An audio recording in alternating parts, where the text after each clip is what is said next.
नहीं वासुदेव नहीं। एक साधारण से ग्वाले पर मैं अगर ब्रह्मास्त्र का संधान करूंगा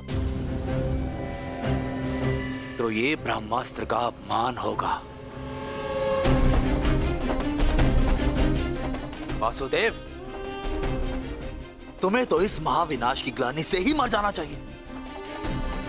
तुम पर संधान करने से क्या लाभ?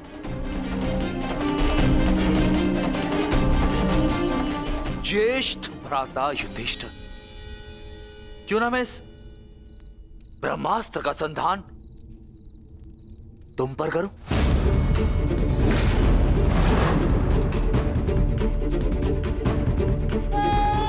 राजा समाप्त, अर्थात युद्ध समाप्त। इस एक अस्त्र से मैं इस युद्ध का परिणाम बदल सकता हूं। तुम्हारे प्राण लेकर भ्राताश्री, परंतु नहीं, क्योंकि जिस मित्र दुर्योधन के लिए हमने ये युद्ध लड़ा वो अपने जीवन का युद्ध हार चुका। इसीलिए इस युद्ध और इस विजय का कोई अर्थ ही नहीं है। भ्राता भीम, गदाधारी भीम, क्यों ना इस ब्रह्मास्त्र से मैं तुम्हारा संहार कर दूं? क्योंकि तुमने मेरे पिता के साथ छल किया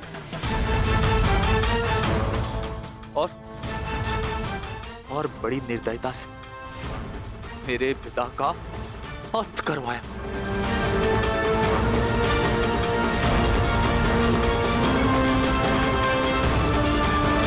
परंतु नहीं। बताइए वासुदेव कि मैं इस ब्रह्मास्त्र का संधान किस पर करूं? उत्तर दीजिए वासुदेव, उत्तर दीजिए।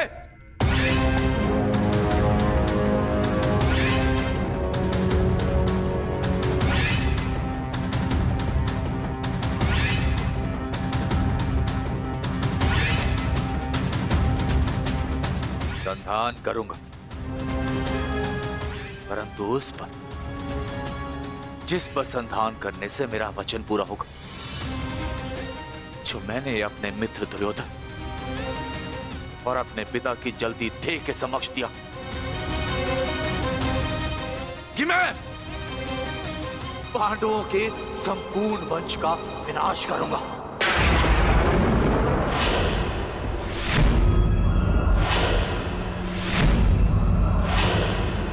मैं द्रोण पुत्र अश्वत्थामा ये कामना करता कि मेरा ये ब्रह्मास्त्र गिरे उत्तरा के गर्भ पर, जहां पांडवों के वंश का अंतिम बीज पल रहा है। अश्वत्थामा!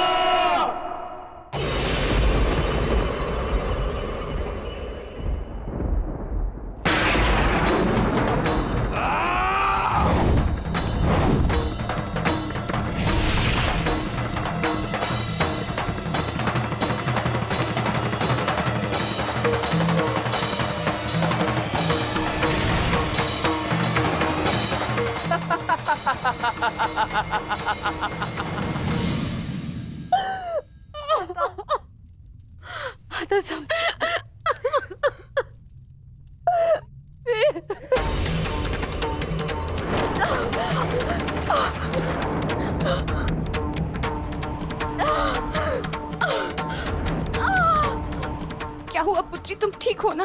पता नहीं माता, ऐसा लग रहा है जैसे किसी ने मेरे घर पर प्रहार कर दिया हो।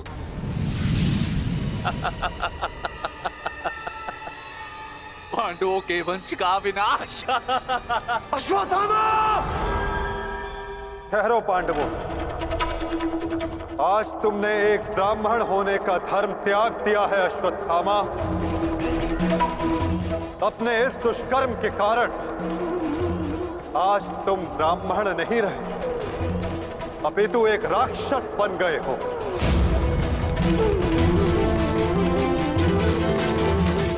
आज तुम्हें वो दंड दिया जाएगा जो एक राक्षस को दिया जाता है। तुम्हें अपने दुष्कर्मों का परिणाम भुगतना होगा अश्वत्थामा। परंतु माता, उत्तरा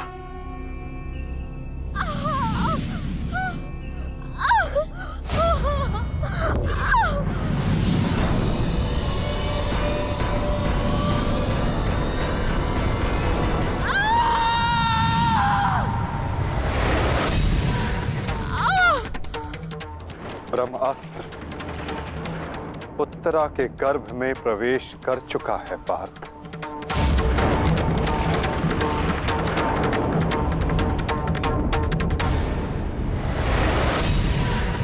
नहीं माता, ब्रह्मास्त्र का प्रहार कभी व्यर्थ नहीं जाता पार्थ। और उत्तरा की कोख में पल रहे नवजीवन के प्राणों पर यदि कोई संकट आया तो ये संकट केवल उसके प्राणों पर नहीं, उसके भविष्य पर नहीं, अपितु समस्त संसार के भविष्य पर आएगा पार्थ।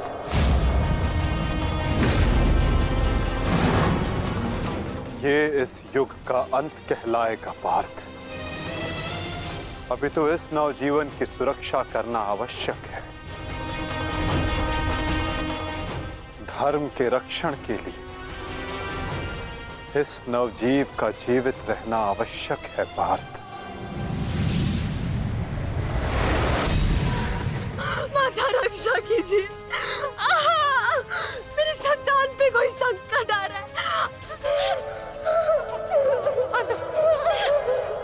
माता रक्षा कीजिए, रक्षा कीजिए।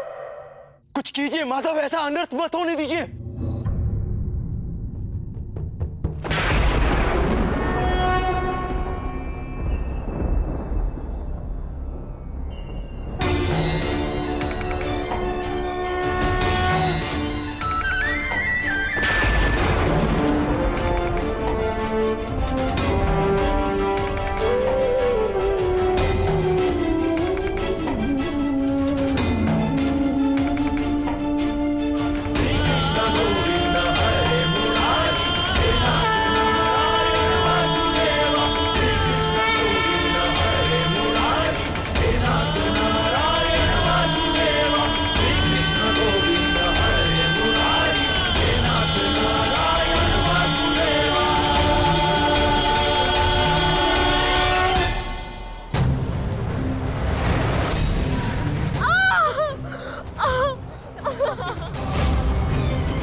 अभी ये बालक सुरक्षित है।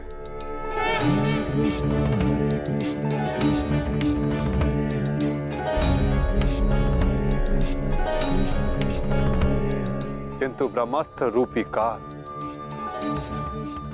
अभी भी इस पर घात लगाए बैठा है।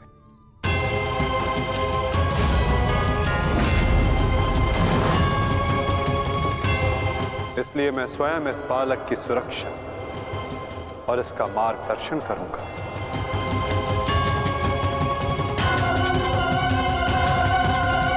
परंतु इस अद्भुत बालक की परीक्षा की घड़ी तो अब प्रारंभ हुई है। एक योद्धा की भांति इस बालक को इस संसार में जन्म लेना होगा, जो धर्म के मार्ग को प्रशस्त करेगा। एक योद्धा इस संसार में आने के पश्चात युद्ध लड़ता है, किंतु इस बालक को जन्म लेने के लिए संघर्ष करना होगा और जीवन की ये परीक्षा इसे स्वयं देनी होगी।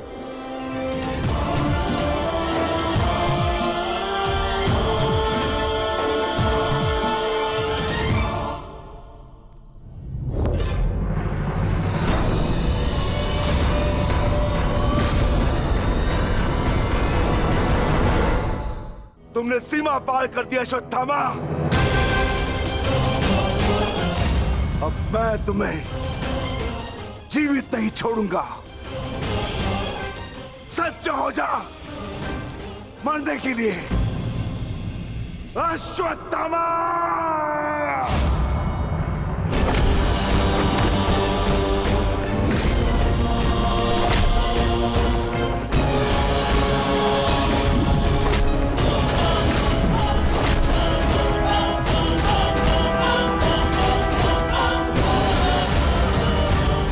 ठहरो विकोदर।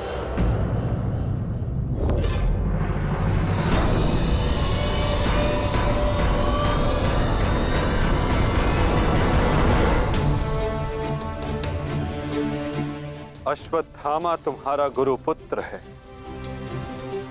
और जन्म से एक ब्राह्मण भी। इसकी हत्या का पाप तुम अपने सर पर ना लो विकोदर।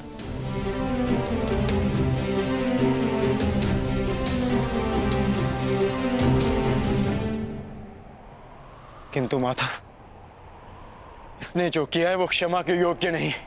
अवश्य पार्थ, अश्वत्थामा ने जो किया वो क्षमा के योग्य नहीं है। अश्वत्थामा को दंड अवश्य मिलेगा, ऐसा दंड कि आने वाला संसार सदा स्मरण रखे कि मूर्खता और खीज में किया गया कर्म सदा विनाशकारी सिद्ध होता है।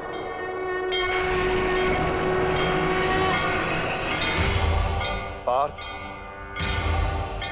अश्वत्थामा के मस्तक की मणि निकाल।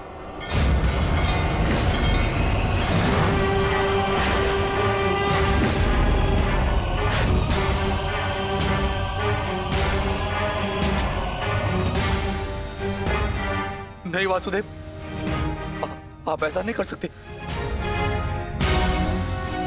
देना है तो मुझे मृत्यु दंड दीजिए वासुदेव, परंतु ऐसा मत कीजिए।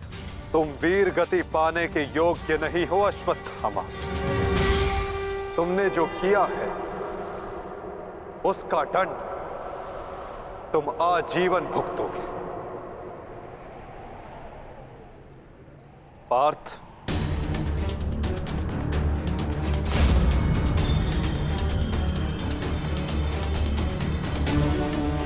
रुक जाओ अर्जुन। अर्जुन, मैंने कहा मेरे पास मत आओ, रुक जाओ।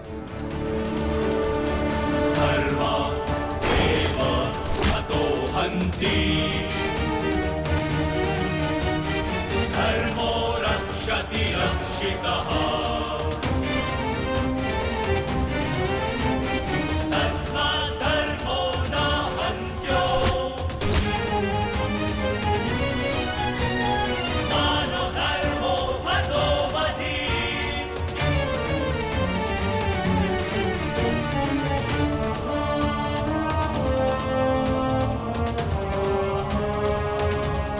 अर्जुन, नहीं अर्जुन। धर्मो रक्षति रक्षितः। नहीं अर्जुन, नहीं अर्जुन। मानो धर्मो हतो वधि। अर्जुन नहीं, नहीं अर्जुन।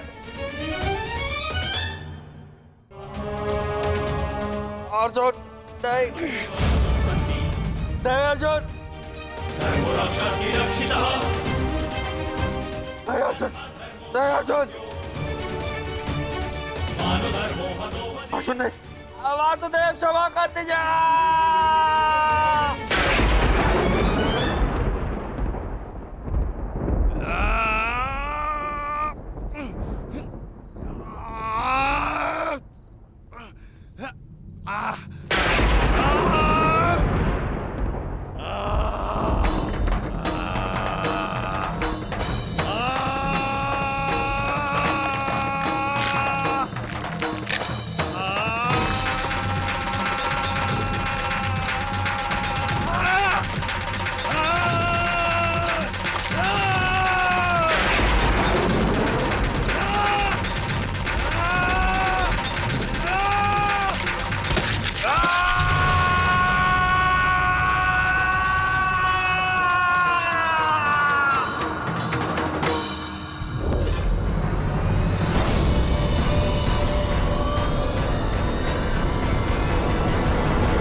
मैं तुम्हें श्राप देता हूं अश्वत्थामा,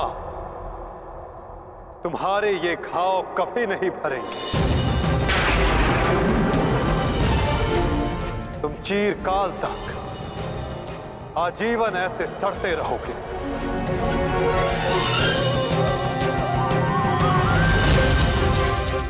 ये घाव लिए तुम जीते रहोगे अश्वत्थामा, और कलयुग तक समस्त संसार को संदेश दोगे कि पाप का भार असहनीय होता है। नहीं नहीं नहीं नहीं नहीं वासुदेव, वासुदेव मुझे क्षमा कर दीजिए, मुझे मृत्यु दे दीजिए वासुदेव, परंतु ऐसा मत कीजिए। नहीं गुरुपुत्र, अब से तुम्हारा जीवन ही तुम्हारा दंड है।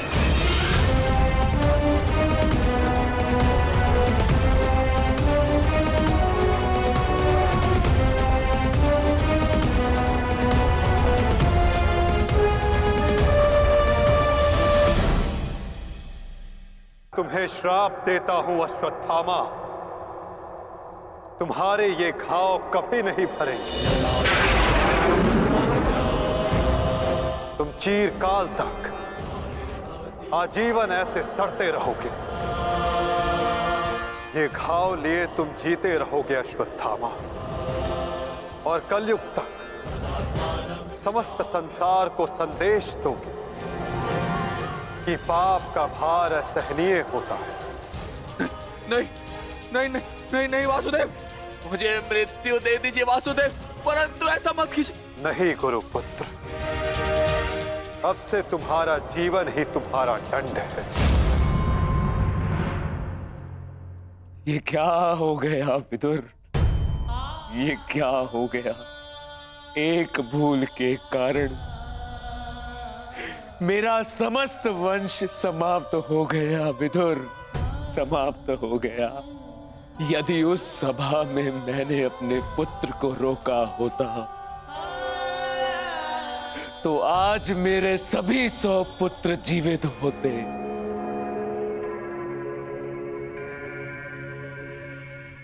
किंतु अब समय आ गया है पश्चाताप करने का। जाओ विदुर, और पांडवों को जाकर संदेश दो कि वो आकर अपना राज्य ग्रहण करें, और भीम से कहना कि वो मेरी सभा में आने से पूर्व वो मेरे समक्ष आए। मैं उस वीर से मिलना चाहता हूं जिसने अपनी प्रतिज्ञा पूर्ण करने हेतु मेरे 100 पुत्रों को काल की गाल में डाल दिया। जाओ विदुर, जाओ।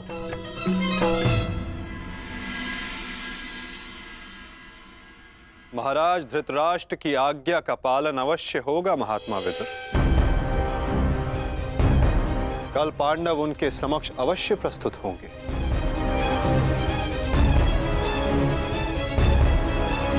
और विकोदर भीम भी।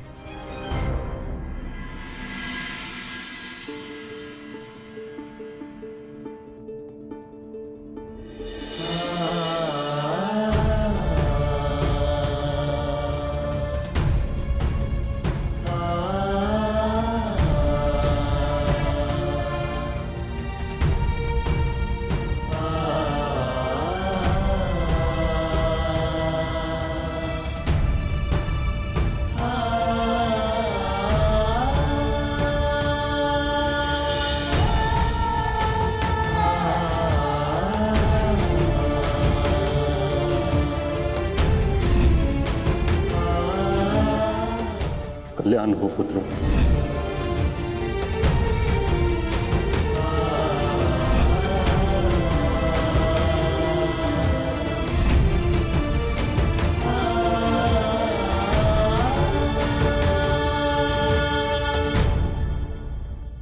धर्मराज, समय की गति सर्प के समान होती है। वो स्वयं चला जाता है परंतु अपने चिन्ह छोड़ जाता है। ज्ञानी पुरुष बीती से सीख लेकर आगे बढ़ जाते हैं। भूतकाल का स्मरण करके वो अपने वर्तमान और भविष्य को समाप्त नहीं करते। अब समय आ गया है अपना अधिकार लेने और प्रजा को उसका अधिकार दिलाने का। धर्मराज, तुम धर्म युद्ध जीत चुके हो, अब धर्म की स्थापना करो। धर्मराज, आगे बढ़ो।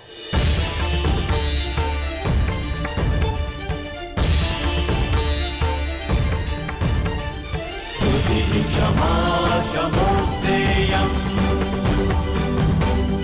शौचमिन्द्रिय निग्रहा क्षमा शमोस्तेयम् शौचमिन्द्रिय निग्रहा निर्विद्या सत्यं क्रोधो दशकं धर्मलक्षणम्। स्वागत है सम्राट। महाराज धृतराष्ट्र आप सभी की प्रतीक्षा कर रहे हैं। दशकं धर्मलक्षणम् दशकं धर्मलक्षणम्। ठहरो सैनिक।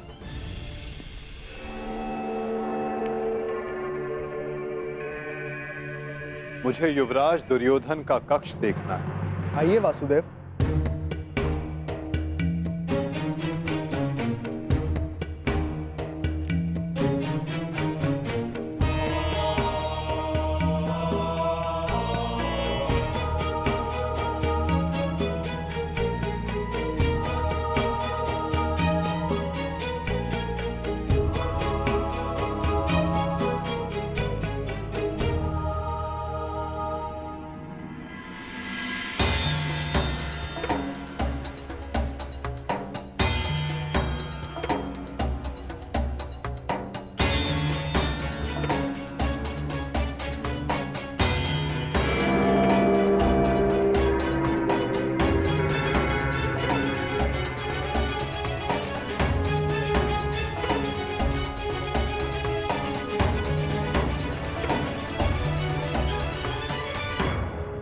इस लो प्रतिमा का उपयोग युवराज अपने युद्ध अभ्यास के लिए किया करते थे। किंतु ना अब दुर्योधन शेष है, ना युद्ध। अब इस प्रतिमा का स्थान बदलने का समय आ गया है।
ये वही सभा है जो भारत के सबसे वीर और महान महारथियों से सजी रहती थी, और आज ये रिक्त है। वो एक अशुभ दिन था, वो एक द्यूत सभा जो मेरे 100 भाइयों और उन सभी महारथियों के विनाश का कारण बनी। 100 नहीं, 101 101 भाई थे भ्राता भीम, कौरव और ज्येष्ठ कर्ण। सारी प्रतिज्ञाएं पूर्ण हो गई। यदि कुछ खाली है तो ये सभा। तुम सब विलाप ना करो।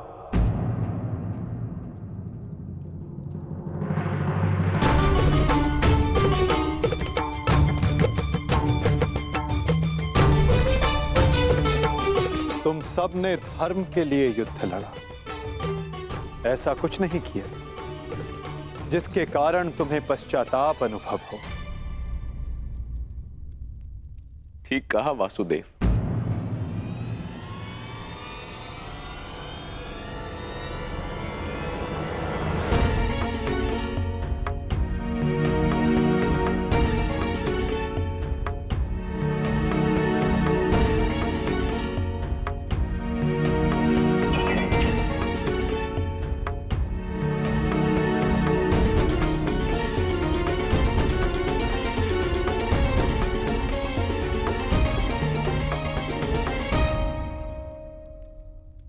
पश्चाताप तो मुझे करना चाहिए। एक राजा का कर्तव्य होता है अपनी प्रजा को उन्नति के द्वार तक लेकर जाना, और एक पिता का कर्तव्य होता है अपनी संतान को धर्म के मार्ग पर ले जाना। परंतु मैं दोनों में से एक भी कर्तव्य का निर्वाह उचित रूप से ना कर सका।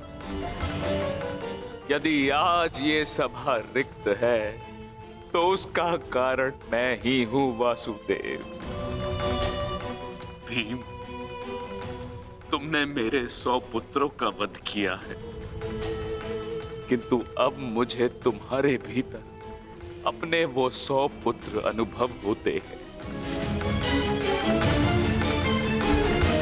पुत्र, एक बार, केवल एक बार एक अभागे पिता के आलिंगन में आ जाओ। मुझे ऐसा लगेगा कि मैंने अपने सभी पुत्रों को अपने आलिंगन से लगा लिया है।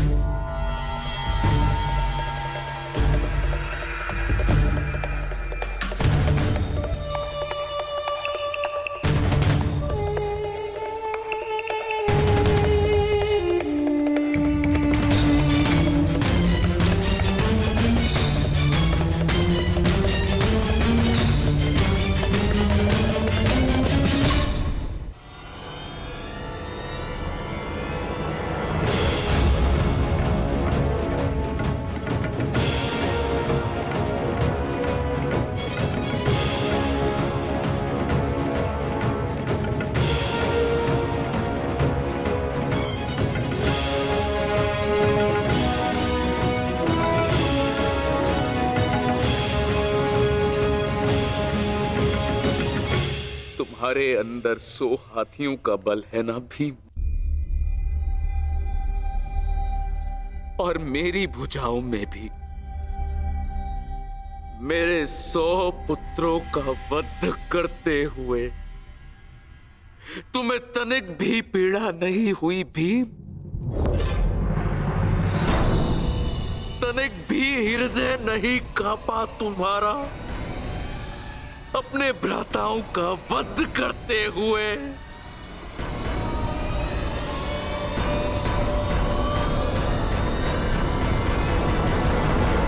दुर्योधन, ये तुम्हारे लिए है पुत्र।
ये तुम्हारा अंत है भीम, अंत है, अंत है, अंत है।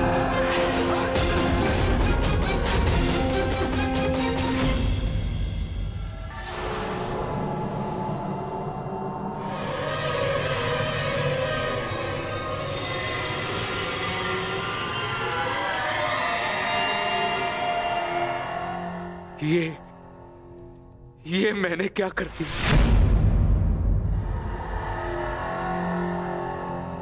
मैं भी पुत्र हंता हो गया। ये मैंने क्या कर दिया देव? भ्राता पांडु, मुझे क्षमा कर देना भ्राता पांडु।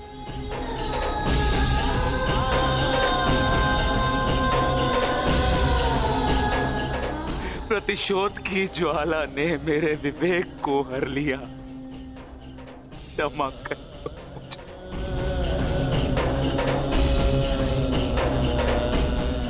पुत्र भीम,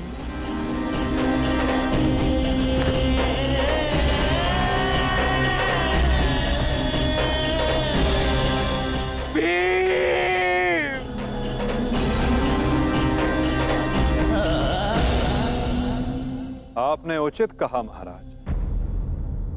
जब मनुष्य का विवेक हर जाता है तो उसके पांव स्वतः ही पाप की ओर बढ़ जाते हैं। किंतु अभी समय नहीं आया है महाराज कि आप अपने भाई से क्षमा मांगे। आपके पुत्र विकोदर भीम अब भी जीवित हैं।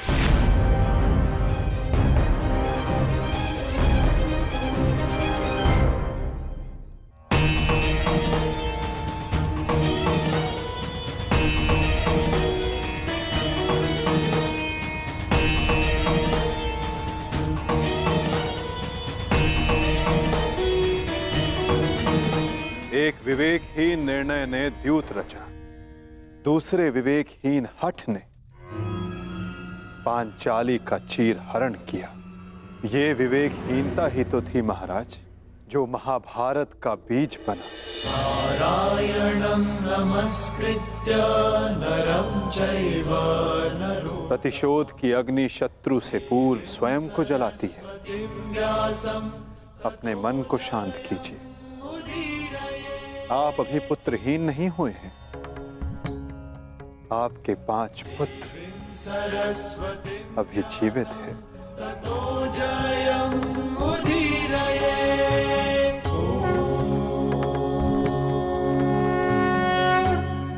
अपने मन की अग्नि को शांत कीजिए। किंतु मेरे मन की अग्नि शांत नहीं होगी वासुदेव।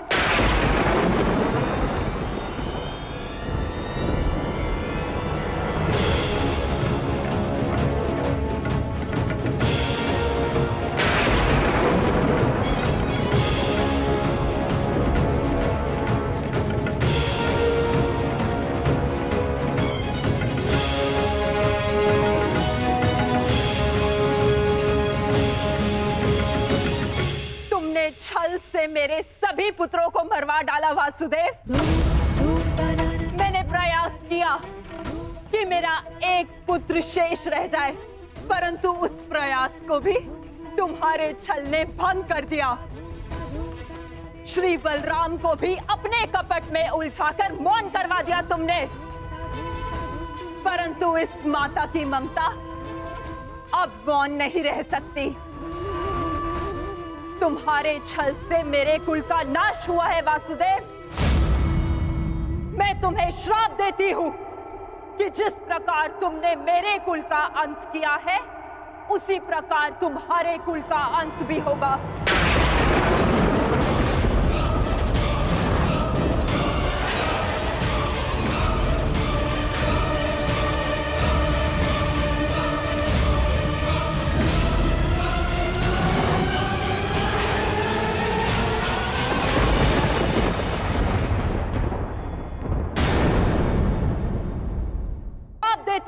कि जिस प्रकार तुमने मेरे कुल का अंत किया है, उसी प्रकार तुम्हारे कुल का अंत भी होगा।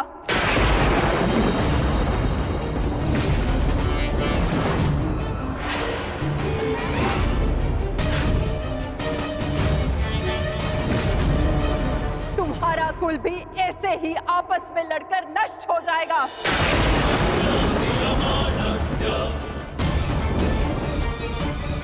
मैं भाग्यशाली हूँ कि मेरे नेत्रों पर पट्टी बंधी है और मैं ये सब नहीं देख पाई, परंतु तुम ये महाविनाश अवश्य देखोगे। तुम स्वयं अपने कुल के महाविनाश का प्रारंभ करोगे वासुदेव।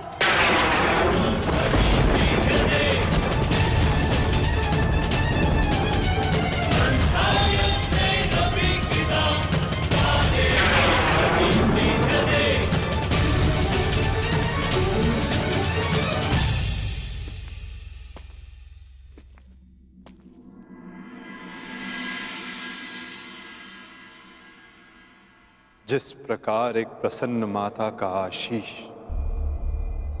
संसार में कोई नहीं रोक सकता, उसी प्रकार एक दुखद माता का श्राप संसार में कोई नहीं टाल सकता।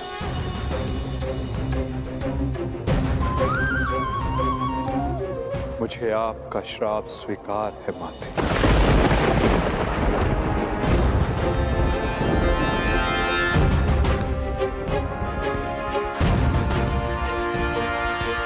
किंतु क्या आपको ज्ञात है कि इस युद्ध का सत्य क्या है? क्या आप जानती हैं कि इस महाविनाश, इस महायुद्ध का वास्तविक रूप क्या है? मेरे साथ चलिए माता, उस कुरुक्षेत्र की रणभूमि पर जो इस महाविध्वंस, इस महाभारत की साक्षी बनी है।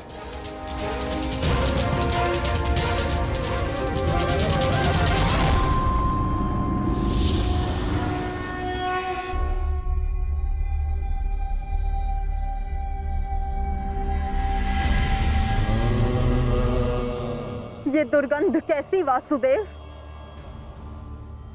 ये दुर्गंध उन वीरों के शवों की है जिन्होंने इस महायुद्ध में अपना बलिदान दिया है माता, परंतु जिन्हें अंतिम संस्कार का अवसर भी ना मिला। ये दुर्गंध यहाँ हुए भीषण संहार के एक एक क्षण का अनुभव करा रही है मुझे। तुमने छल से मेरे एक एक पुत्र का वध कराया है वासुदेव। अपने दिए गए श्राप पे मुझे कतई भी पश्चाताप नहीं है। इस युद्ध से किसी को कुछ प्राप्त नहीं हुआ। ये युद्ध सबके लिए दुर्भाग्य ही साबित हुआ है और तुम्हारे लिए भी ये दुर्भाग्य ही साबित होगा। और आज मेरे श्राप के रूप में तुम भी उस युद्ध से दुर्भाग्य ही लेकर जाओगे। जब आप मुझे अपराधी मान ही चुकी हैं, जब आप मुझे दंड दे ही चुकी हैं, तो आप मेरा कोई स्पष्टीकरण भी स्वीकार नहीं करेंगी माता।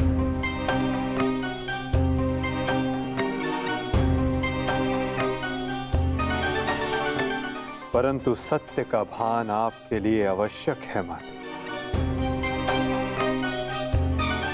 जिनकी दृष्टि से इस महायुद्ध का कोई भी क्षण, कोई भी छल अनदेखा नहीं गया है माते,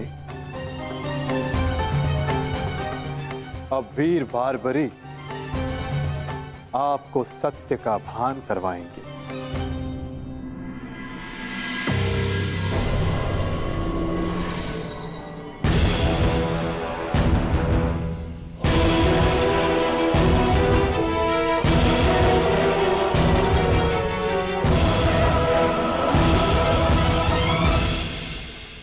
अब आपके समक्ष वीर बारबरीक है गांधार पुत्री, जो आपके पौत्र भी हैं, जो इस युद्ध के एकमात्र दर्शक हैं।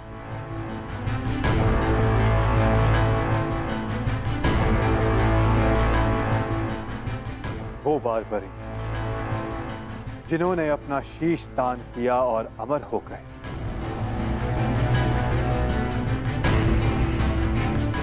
अब वही आपको सत्य का ज्ञान करवाएंगे। वीर बारबरीक की दृष्टि से इस महाभारत का कोई भी बल और छल अनदेखा नहीं रहा है माता। अब बारबरीक आपको सत्य बताएंगे। पुत्र बर्बरिक, तुम स्वयं बताओ, क्या वासुदेव ने छल से मेरे पुत्रों का वध नहीं करवाया है?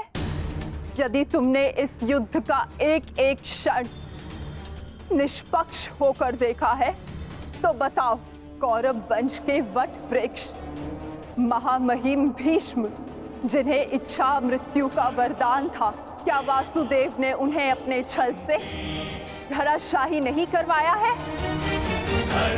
क्या वासुदेव ने द्रोण पुत्र अश्वत्थामा की मृत्यु का छल रचकर आचार्य द्रोण का वध नहीं करवाया है? क्या मेरे पुत्र दुर्योधन की रक्षा कर रहे उसके मित्र कर्ण को छल से नहीं मरवाया है वासुदेव ने? पुत्र दुर्योधन पर युद्ध के नियमों के विरुद्ध जाकर प्रहार किया गया, क्या वो वासुदेव का छल नहीं था? मेरे समस्त 100 पुत्रों के वध का कारण केवल वासुदेव है। क्या ये भी सत्य नहीं है बारबरिक?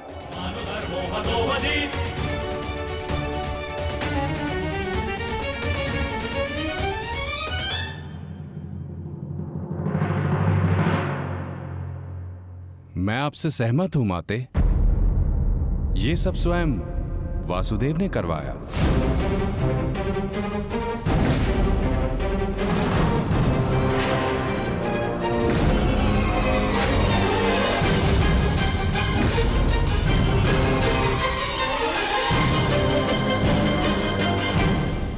परंतु माते, आप किन 100 पुत्रों की बात कर रही हैं?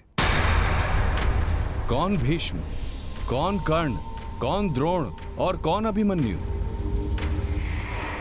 सत्य तो यह है माते कि कुरुक्षेत्र में कोई था तो केवल एक पुरुष, वासुदेव कृष्ण। न कोई भीष्म, न कोई द्रोण और न ही अंगराज कर्ण। जिस पर प्रहार हुए वो वासुदेव ही थे, और जिसने प्रहार किए वो भी वासुदेव ही थे। उनके अतिरिक्त कुरुक्षेत्र में कोई और उपस्थित नहीं था माते। ये तुम क्या कह रहे हो बर्बरिक? इसका क्या अर्थ है? इसका अर्थ शब्दों से नहीं, दृश्यों से समझ आएगा राजमाता।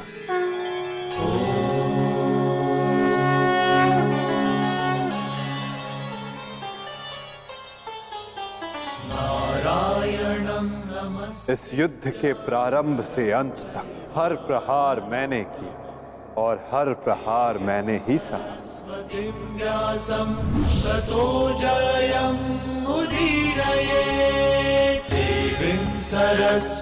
धर्म स्थापना के लिए धनुष, गदा, खड्ग, ये सब मैंने ही उठाए और इन सारे अस्त्रों का हर एक प्रहार मैंने ही सहा।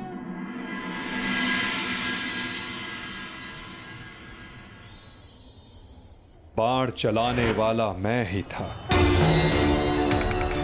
पितामह!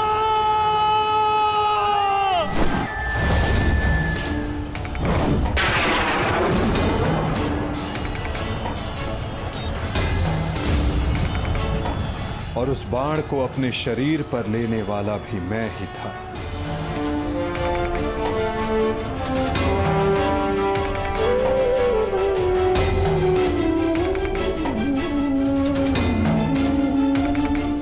महामहिम भीष्म के रूप में भी मैं ही था और अर्जुन के रूप में भी मैं ही था।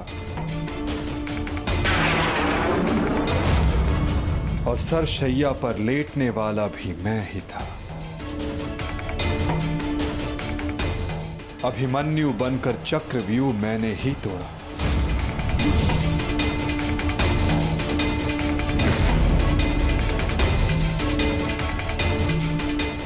वापस आओ अभिमन्यु, लौट आओ, यूं में प्रवेश मत करो। विश्वास कीजिए दात्री। मैं इस चक्रव्यूह को तोड़ सकता हूं, और यदि मेरा सर कट भी जाए तब भी आपका सर गर्भ से उठा रहेगा। और उस दिन मुझे ही घेर कर मारा गया।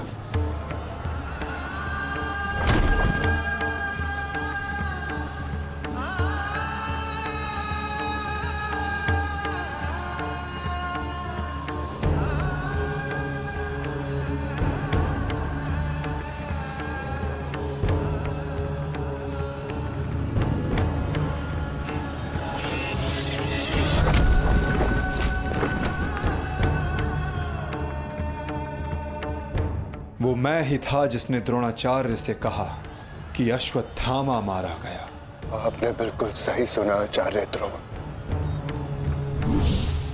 अश्वत्थामा मारा गया। द्रोणाचार्य के रूप में अस्त्र त्यागने वाला भी मैं ही था।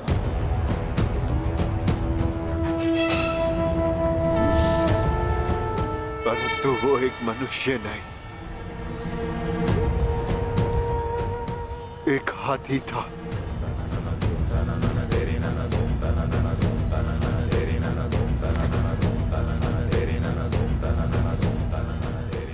अश्वत्थामा! और दृष्टद्युम्न बनकर मैंने ही स्वयं पर प्रहार किया।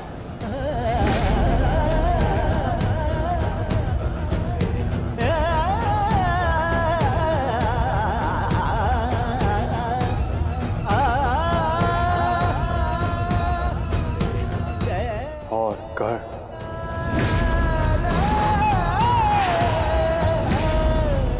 कर्ण के रूप में मैंने ही अपना कवच अपने शरीर से अलग किया।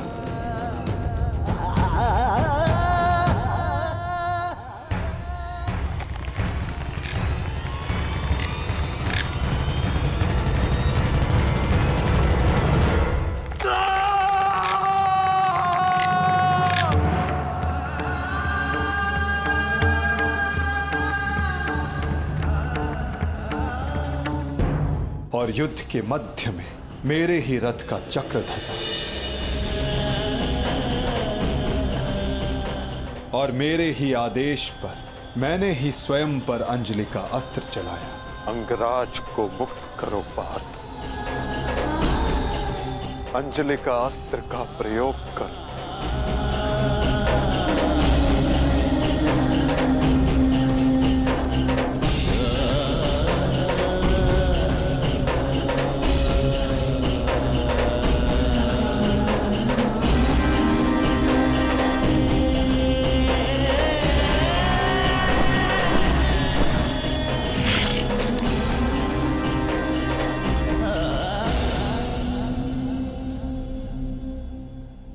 दुर्योधन के रूप में मेरी ही जंघा पर प्रहार करके मेरा ही अंत किया गया।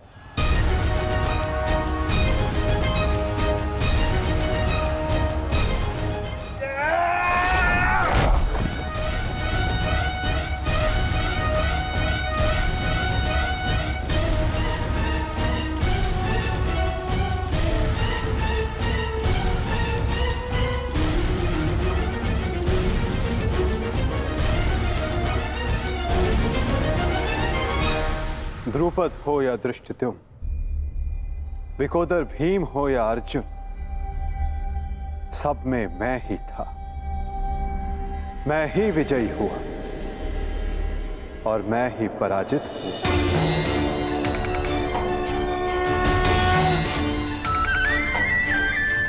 सबसे अधिक प्रहार मैंने की, सबसे अधिक घाव मैंने ही खाया।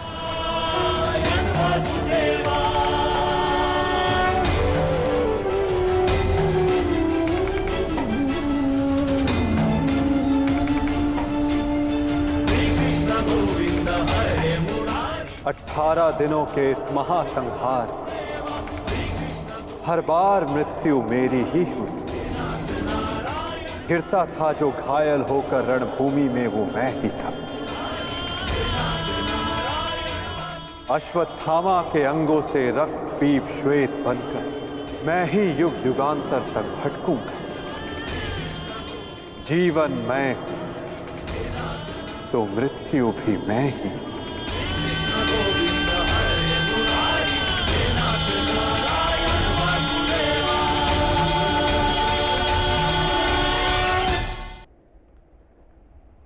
श्राप तुम्हारा स्वीकार है माते।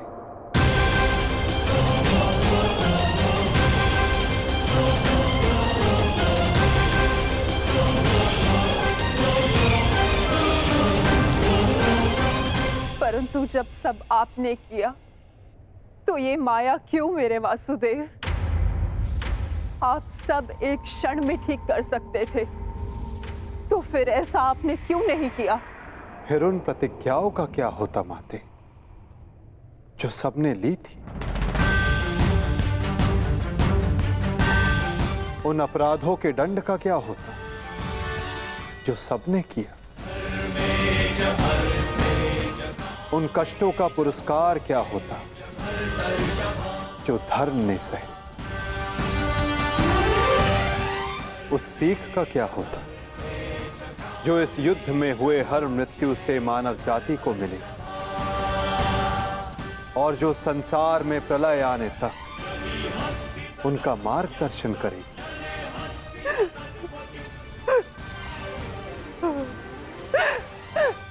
मुझे क्षमा कर दीजिए वासुदेव। मेरा श्राप वापस नहीं लिया जा सकता, परंतु क्षमा अवश्य मांगी जा सकती है वासुदेव। अपने पुत्र मोह में खोकर मैं उचित और अनुचित का भेद भूल गई थी।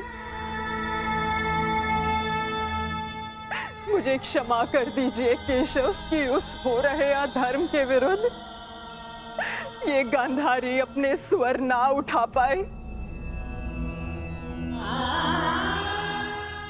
क्षमा कर दीजिए।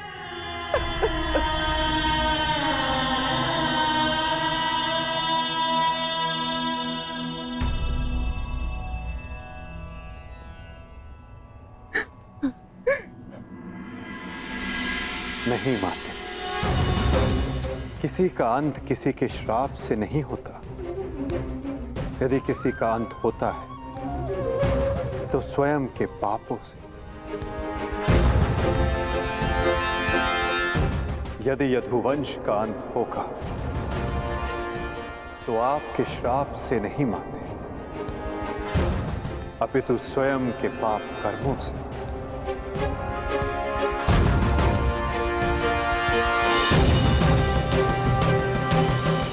जब जब समाज में अपराध बढ़ेगा, एक महाभारत सामने आएगी।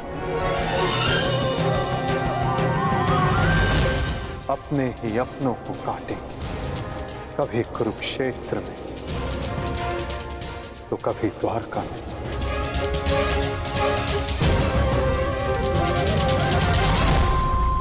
माते,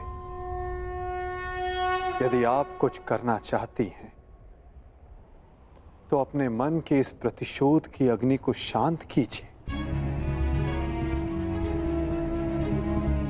और पांडवों को आशीष दीजिए।